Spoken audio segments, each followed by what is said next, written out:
ध्रुव की द्रवणशीलता ही पर्याय है। ध्रुव की द्रवणशीलता ही पर्याय है। पर्याय नहीं कोई स्वाधीन वस्तु, पर्याय नहीं कोई स्वाधीन वस्तु द्रव्य को छोड़ करके, गुणों को छोड़ करके संज्ञा लक्षण प्रयोजन की दृष्टि से द्रव्य गुण पर्याय में अतद्भाव है, लेकिन ध्रुव की द्रवणशीलता ही पर्याय है, जो कि सतरूप है असत रूप है, जो कि सतरूप है असत रूप है। ध्रुव में वर्तमान की पर्याय वर्तमान में सतरूप है, ध्रुव में भूत की पर्याय वर्तमान में असतभूत है, ध्रुव की भावी पर्याय वर्तमान में असतभूत है। त्रिकालिक पर्याय होने पर भी सद्भूत पर्याय महाध्रुव में वर्तमान की ही है, लेकिन भूत की पर्याय भविष्य की पर्याय को स्वीकार करना चाहिए। भूत की भविष्य की पर्याय को यदि स्वीकार नहीं किया तो ध्रुव की त्रिकालिकता का प्रश्न समाप्त हो जाएगा। ध्रुवीय त्रिकालिक है, वो त्रिकालिक ध्रुव किसी न किसी पर्याय में रहता है। ध्रुव कभी पर्याय शून्य नहीं होता, पर्याय व्यतिरेक अवश्य प्रमनशील है, लेकिन पर्याय द्रव्य के अविनाभावी भूत है। व्यतिरेक होने पर भी अविनाभावी भूत है। अविनाभावी भूत नहीं होगी तो द्रव्य की द्रवणशीलता का विनाश हो जाएगा, और द्रव्य की द्रवणशीलता का विनाश होगा तो अर्थ पर्याय के प्रमन का अभाव हो जाएगा। अर्थ प्रमन के प्रमन का अभाव होगा तो द्रव्य का ही अभाव हो जाएगा। अर्थ क्रिया कारत्व भाव है, ये द्रव्य का निज स्वभाव है, और छह द्रव्यों में ऐसा कोई भी द्रव्य नहीं है जिसमें अर्थ क्रिया कारक भाव न हो रहा हो। इसलिए सुखीय परकीय द्रव्य में अर्थ क्रिया कारक को समझना चाहिए, और जो प्रमन चल रहा है वस्तु में, वो प्रमन जो वस्तु में चल रहा है उस प्रमन में परिणामी सम द्रव्य है, उस परिणाम में सहकारी साधन काल द्रव्य है। काल द्रव्य द्रव्यभूत है, काल द्रव्य द्रवभूत है, काल मात्र पर्यायभूत नहीं है। घड़ी घंटा आदि की जो व्याख्या है ये व्यवहार काल है, ये व्यवहार काल है, पर मूल कालाणु के अभाव में पर्यायभूत काल नहीं हो सकता। इसलिए छह द्रव्यों को आप विभक्त कीजिए, और छह द्रव्यों को विभक्त करने समय तीन द्रव्य बहुत है और तीन द्रव्य एक ही है। अरिहंत भाई बराबर तीन द्रव्य जीव द्रव्य अनंत अनंत, पुद्गल द्रव्य अनंत अनंत, कालाणु असंग द्रव्याणि असंग द्रव्य है, धर्म द्रव्य एक द्रव्य है, आकाश द्रव्य एक द्रव्य है, अधर्म द्रव्य एक द्रव्य है। इन छह द्रव्यों के मध्य में चेतन भूत मात्र एक द्रव्य है। इन छह द्रव्यों के मध्य में चेतन भूत मात्र एक द्रव्य है। जो एक द्रव्य है वही छह द्रव्यों का ज्ञाता दृष्टा है। छह द्रव्यों को जाननहारा जीव द्रव्य है, छह द्रव्यों को माननहारा जीव द्रव्य है, शेष द्रव्य न जानन हारे हैं न मानन हारे हैं, मात्र अपने पारणामिक में हैं, अपने स्वकीय पारणामिक में हैं। जब जीव अपने निज पारणामिक पर दृष्टिपात करता है तो कसाय अंश से शून्य होने की चेष्टा प्रारंभ हो जाती है। ज्ञानी हो, जरा गंभीर होकर सुनना मैं क्या बोल रहा हूं। प्रोफेसर साहब ज्ञानी, जब जीव द्रव्य पर्यंत स्वकीय पारणामिक पर आलंबित होता है तो उस जीव के कसाय अंश बिखरना प्रारंभ हो जाते हैं।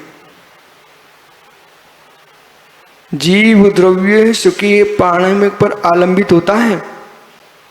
मित्र गहरे में जाइए, अशुद्ध अवस्था में ही जीव द्रव्य शुद्ध पारणामिक का आलम्बन लेता है। अशुद्ध अवस्था में ही शुद्ध पारणामिक का आलम्बन लेता है। अशुद्ध होने पर भी, कल के विषय में पहुंच जाइए, शुद्ध पारणामिक का आलम्बन लेता है। जैसे समल पानी के होने पर भी यदि आप उसमें फिटकरी डालकर स्वच्छ बनाने की चेष्टा कर रहे हो तो आपको गंदा पानी दिखने के साथ निर्मल पानी दिखा कि नहीं? एक चाक्षुष दृष्टि का विषय, एक ज्ञान ज्ञेय दृष्टि का विषय। अरे इन दोनों पकड़ना आपको।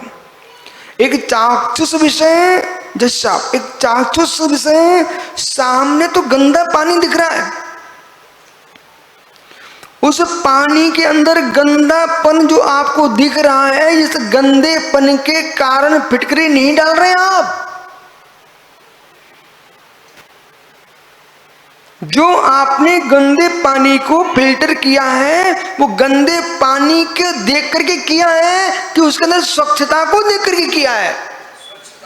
बहुत बढ़िया। गंदे पानी के अंदर गंदापन होने पर भी स्वच्छत्व को देख रहे हो। ऐसे आपने इन गंदे कपड़ों को आप धो के आए हो तो गंदे कपड़े दिख रहे थे इसलिए धो के आए हो कि उसमें स्वच्छत्व भी दिखता इसलिए धो के आए हो। दोनों बातों पर ध्यान दीजिए। आंखों के सामने गंदापन है पर आपकी दृष्टि में वस्त्र का स्वच्छपना है इसलिए आपने धोया है। स्वच्छपना यदि नहीं होता तो व्यर्थ में साबुन पानी का प्रयोग क्यों करते? बराबर। इसी प्रकार से भव्य वर पुंडरीक भव्य जीव अपनी अशुद्ध आत्मा के अंदर शुद्ध आत्मा का बोध कर लेता है और शुद्ध आत्मा का बोध कर करके ही ये जीव दर्शन ज्ञान चारित्र का आलम्बन लेकर के अशुद्धता को मिटाता है क्योंकि उसको शुद्धता का ज्ञान था। यदि शुद्धता का ज्ञान नहीं हुआ तो द्रव्य की अशुद्धता को कौन मिटाने के लिए मेरे मित्र पुरुषार्थ करेगा? ऐसा तो कोई नहीं हो सकता, ऐसा तो कोई भी नहीं हो सकता। इसलिए जितने जीव अणुव्रत महाव्रत धारण किए हैं, चाहे मित्र शास्त्रों के ज्ञाता हो अथवा ना हो, सामान्य ही क्यों ना हो, सामान्य एक बुजुर्ग आकर के, सामान्य एक बुजुर्ग व्यक्ति वृद्ध आदमी आकर के यूं कहता मुझे प्रतिमा धारण करना है, मुझे मुनिराज बनना है, तो गणी यानी आचार्य का कर्तव्य है, सूर्य का कर्तव्य है, गणी का कर्तव्य है। उस अनपढ़ आदमी को भी ये पूछ लिया जाए तुम साधु क्यों बनना चाहते हो? आपको घर से उदासी है, सुनिए अत्यंत विषय, घर से उदासी है इसलिए साधु बनना चाहते हो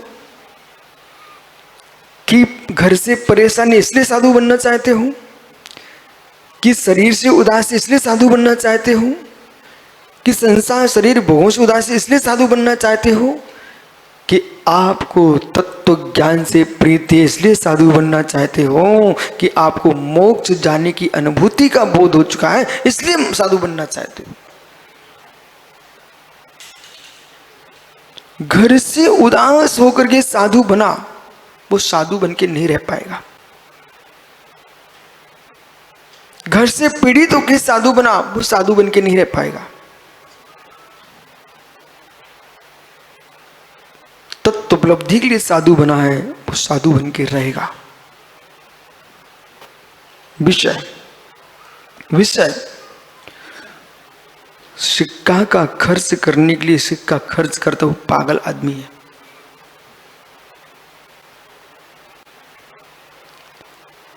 साग मंडी में भी सिक्का देने जाता है मेहनत भैया, तो साग खरीद के लाता है, कुछ बदले में लेके आए हो, इसलिए आप रोते नहीं हो। यदि मंदिर के गोलक में भी छोड़ा है ना आपने, तो पहले सोच लेते हो मंदिर में दान करेंगे तो पुण्य मिलेगा, मतलब खरीदी कर लिया आपने, खरीदी कर लिया आपने। आप ऐसे स्वार्थी आदमी हो, इतने सरल नहीं हो। मुनिराज के हाथ पर गिरास रखा ना आपने साधु के, तो आप खरीदी कर चुके हो। बोले मेरे दान से साधु का अच्छा आहार हो जाएगा, हमारे कर्म की निर्जा हो जाएगी, साधु अपनी तपस्या करेगा, तुमने खरीदी कर लिए।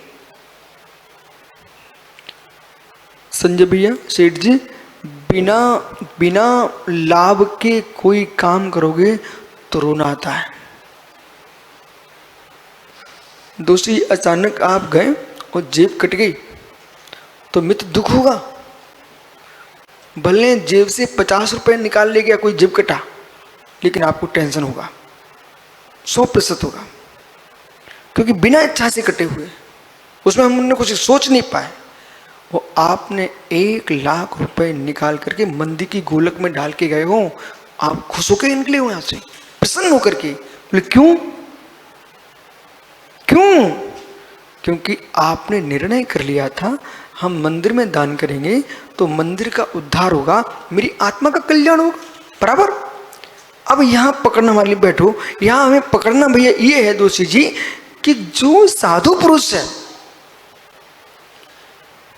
जो साधु पुरुष है, साधु बनने के पहले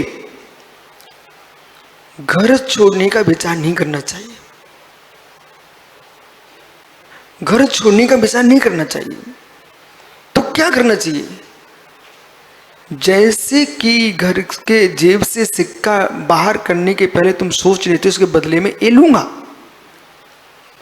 सामग्री लेते हो, 100% सामग्री लेते हो आप, बराबर भैया जी। ऐसे ही सच्चा मुमुक्षु जीव, जो घर में उपयोग मेरा था, गृहस्थी के संचालन में जो समय जाता था, अब इस समय का मैं प्रयोग क्या करूंगा, इसका उपयोग क्या होगा। दुकान पे बैठता था तो पैसे बरसते थे, अब क्या बरसेगा। दुकान पे बैठते तो पैसे बरसते, अब क्या बरसेगा। जो जीव मोक्ष मार्ग पर चलते ही तत्व निर्णय की बारिश होने लग जाए, आलम्बन लिए बिना निरालंबन कोई होता ही नहीं। अर्यंत इस विषय को समझो बेटा, कोई भी जीव निरालंबन नहीं होता। जो शुद्ध उपयोगी मुनिदास है ना, वो भी निरालंबन नहीं है। शास्त्रों में तो लिखा है, अरे मैं बताता हूं कैसे लिखा है। जो अर्यंत भगवान है वो भी निरालंबन नहीं है। ओहो, सिद्ध भगवान है वो भी निरालंबन नहीं है। शास्त्रों में तो लिखा है, शास्त्रों जो लिखा बिल्कुल सत्य लिखा है। आप नहीं समझ पा रहे तो मैं क्या करूं, समझने की कोशिश करो, मैं समझा रहा हूं। श्री समय सार जी में आचार्य जयसेन स्वामी ने वहां निर्विकल्प शब्द का प्रयोग किया, निर्विकल्प ज्ञान। और इसकी व्याख्या मैं कर रहा था हैदराबाद में, ग्रीष्म वाचना चल रही थी, 2000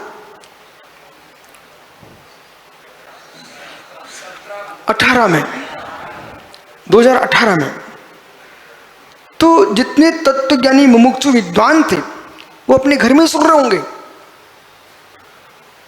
औरंगाबाद में आकर के वो मेरे पूछने आए, महाराज जी अभय कुमार शास्त्री जी मुमुक्षु मंडल के अच्छे विद्वानों में गिने जाते, मेरे पास इतना से पूछने आए थे औरंगाबाद में। बोले महाराज जी आपने ज्ञान को निर्विकल्प की जो व्याख्या की है वो समय सार जी में कहाँ है? जब उनको समय सार खोल के दिया पंडित जी खुश हो गए। पंडित जी श्री समय सार जी ग्रंथ में जब ज्ञान को निर्विकल्प लिखा तो शिष्य ने तुरंत प्रश्न कर दिया। शिष्य ने तुरंत प्रश्न किया, बनते साकारम ज्ञानम सविकल्पम ज्ञानम निर्विकल्पम दर्शनम साकारम ज्ञानम निराकारम दर्शनम। जैन दर्शन ज्ञान को साकार कहता है और दर्शन को निराकार कहता है, ज्ञान को सविकल्प कहता है, दर्शन को निर्विकल्प कहता है। फिर आपने यहां पर निर्विकल्प ज्ञान क्यों कहा? ऐसा शिष्य ने प्रश्न किया। तो आचार्य भगवान कहते हैं बस प्रश्न ठीक है आपका, लेकिन समझना चाहिए विवक्षा। यदि आप ज्ञान को निर्विकल्प कहते हो तो शिष्य कह रहा था आप सुगत हो जाएंगे, बुद्ध हो जाएंगे, क्योंकि बुद्ध दर्शन में ज्ञान को निर्विकल्प कहा जाता है और दर्शन नाम का उनके पास शब्द नहीं है। बराबर, उनके पास दर्शन नाम का शब्द नहीं है, मात्र ज्ञान को निर्विकल्प बोलते हैं। परंतु गुरुजी आप बुद्ध हो जाएंगे। बोले बेटा नहीं हो जाएंगे, नहीं हो जाएंगे। तो क्या हेतु? जिस दृष्टि से निर्विकल्प का है दर्शन को वो अभी भी मानता हूं, जिस दृष्टि से ज्ञान को सविकल्प का है अभी भी मानता हूं। या बुद्ध जैसा निर्विकल्प नहीं है ज्ञान।